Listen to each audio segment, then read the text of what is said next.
bunday bo'ladi. Boshlandi.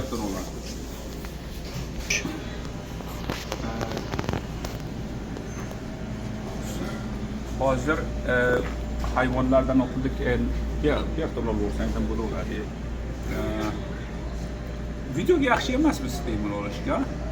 Ana Sajjir olayotganda bir naturalligiga o'xshaydi, siz olayotganda bir hozir alg'ov ko'p narsalar bilan shug'ullanib yuribmiz.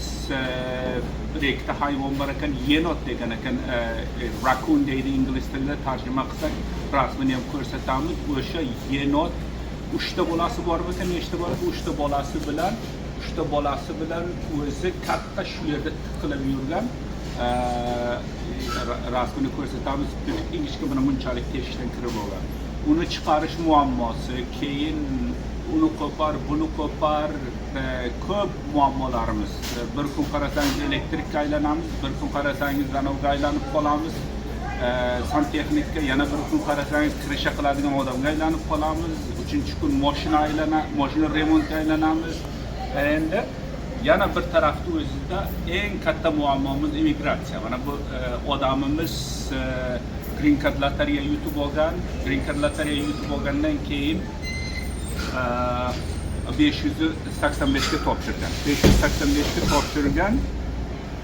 Ana endi bermasa ikkita narsa bor yerda. Qonuniy bu odam parol bilan kirgan chegaradan. Paroli tugashidan oldin 1 yillik paroli tugashidan oldin qochoq statusiga topshirgan.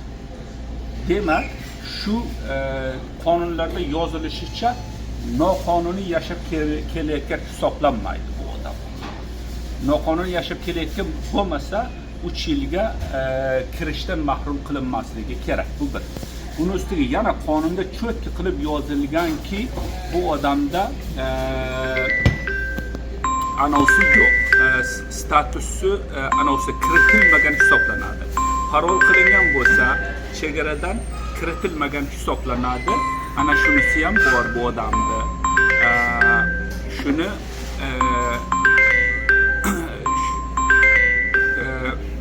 ya mana telefonlar bezovta taqib boshladi. Endi kiritilmagan kamerachimiz bir qo'li bilan telefonni o'chirishga harakat qilyapti. Keyin kiritilmagan hisoblanadi. Endi bu yerda noqonuniymi? Tekshirib ko'rishimizcha tugashidan oldin topshirgan hamma dokumentlar hamma vaqt qonuniy yurgan, qonunsiz ishlamagan, qonuniy hisoblanadi. Hozir uning uchun noqonuniy yurgan hisoblanmaydi. Bu bir. Ikkinchisi endi kiritilgan bo'lishi kerak mamlakatga. Hozir bu odamimiz kiritilgan hisoblanmaydi. Chunki qonunda cho'tki parol kiritildi deb hisoblanmaydi degan.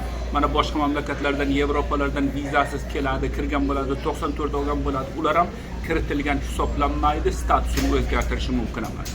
Ana endi hozir buni dokumentlari lotereya asosida Green Cardga topshirilgan.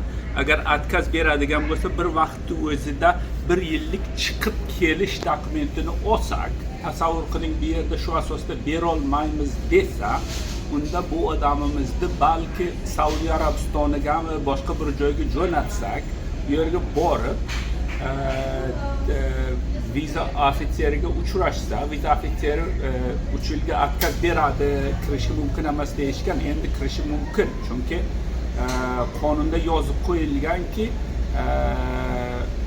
qonunni buzmagan, statusdan chiqib ketmagan 3 yilga mahrum qilinishi mumkin emas. Ana shuni hozir dokumentlarini uchrashishga borayotgandik. Odamimizda vaqti yo'q, advokatimizda vaqti yo'q. 1 soat 3larda keling dedi, 3gacha ba'zi bir formalarni to'ldirib, dokumentlarni taxlab borishgan qilib turibmiz. Bo'pti bo'lmasa, keyin nima bo'ladi, nima qo'yadi, davomini aytamiz. Bo'pti. Ana endi 131 forma bo'ladi. 131 formani avvallar onlayn topshirish mumkin edi. Hozir onlayn topshirishni to'xtatib qo'yishgan. Onlayn qabul qilmayapti, qog'oz orqali topshirasizlar. Qog'oz orqali degani biz formani to'ldirib, pechat qilib, pochtaga solib jo'natib yuborishimiz kerak. Bu bir.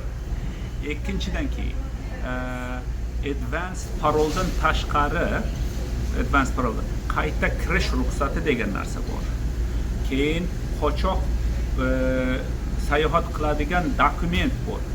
U anavi deyiladi. Nima deyiladi? Qochoq sayohat qiladigan dokument refugee travel document deyiladi.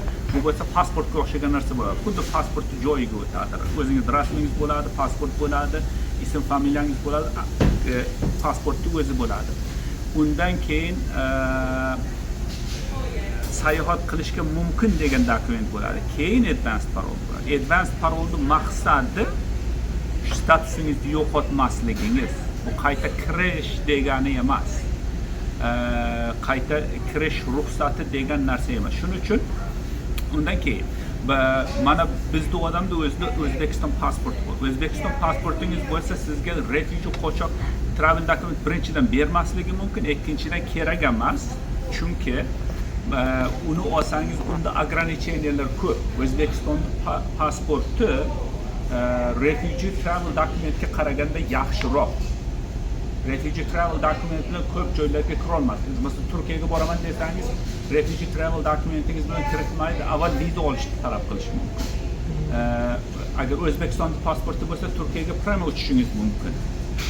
Yoki boshqa mamlakatlar ham ограничениялari bo'ladi. Avval tekshirib, asossiz bilan viza oldirtirib, keyin kiritishi mumkin. Shuning uchun agar pasporti bo'lmagan holatingizda o'sha vaqtda refugee travel document olishga majbursiz, olishingiz kerak. Ana shuning uchun u ortiqcha narsa. Endi qayta kirish ruxsati degan narsa bor. U masalan, keyin sayohat qilish dokumenti bor. U advanced parol majbursiz, chunki advanced parolingiz bo'lmasa statusingizni yo'qotgan bo'lasiz. O'shalarni har bittasini alohida tushuntirib beramiz. Hozir mana immigratsiyadan keldik, advokat idorasidan juda katta muammolar muhokama qildik. Bu yerga borsak, advanced parolda boshqa narsa yozilishi kerak ekan. Agar bir marta boradigan bo'lsangiz, yana qaytib kela olmaydigan ekansiz. Agar shunga borasizmi yo'qmi, rozi bo'lasizmi yo'qmi deb so'radi bu odamimiz. Men qaytib kela olmaydigan bo'lsam bora olmayman. Chunki bular agar qaytib kelmayman desangiz, advanced parol berishi mumkin ekan. Shu advanced parol bilan borib, immigratsiyon vizangizni olishingiz mumkin, olib qaytib kelishingiz mumkin. Ammo bu odamimiz menga bermaydi, yo ular bir ikkitasi idorada ham aytib qoldi. Unga baribir bermaydi, chunki u deydi, bu deydi, bahona topadi. Qochoq so'ragansa vaqtida u shuning uchun bermasligi mumkin deb aytishyapti. Endi qaytib keldik, yana nimalar bo'ladi? Erta-indinga davom ettiramiz. Hozir bu yerga qaytib kelsak, hayvonimiz bor bu yerda. Bir teshikni yopganlik, bu hayvon u yerda ekan desak, u yerda yo'qmi, boshqa yoqqa o'tganmi, teshigi yo'q deb o'ylagandik.